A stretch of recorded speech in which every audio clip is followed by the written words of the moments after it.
এই যে ছেলেটা, এই ছেলেটা হচ্ছে এই বাগানের মালিক, এই ছেলের আব্বার বাগান এটা, ঠিক আছে। এ হচ্ছে আমাদের এক বড় ভাই। এই বড় ভাই কিন্তু মালয়েশিয়াতে চলে এসেছে আমাদের বাগানে কুল খাওয়ার জন্য।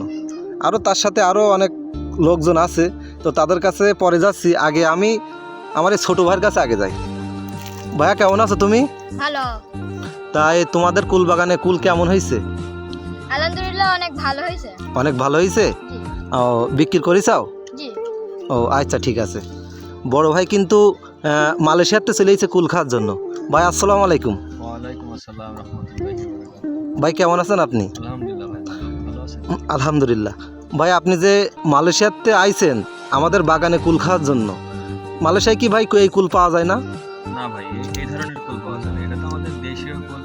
কুলের যে স্বাদ আর আচ্ছা, মালয়েশিয়ার আচ্ছা। কুলের স্বাদ তো ভাই একরকম। ও আচ্ছা, ঠিক আছে। না, দেশের জিনিস আসলে অমৃত ভাই। যারা একবার খেয়েছে, বাংলাদেশ ছেড়ে যে দেশেই থাক, দেশের জিনিস তারা ভুলতে পারবে না, কারণ বাংলাদেশের স্বাদ অমৃত স্বাদ।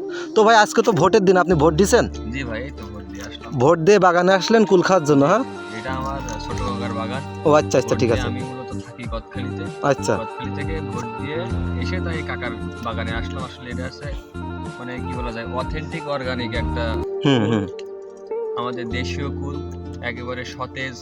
আপনার বাগান থেকে হুম টাটকা কুল খাওয়ার যে মজা, হুম, হুম, হুম। আপনার মার্কেটে যাই হুম। ভেজাল কীটনাশক যুক্ত কুল, আর এই কুলের তো স্বাদই আলাদা। আচ্ছা, তাই আচ্ছা। আর কি চাচার বাগানে আসলাম কুল খাতে আর কি। ও আচ্ছা, ঠিক আছে।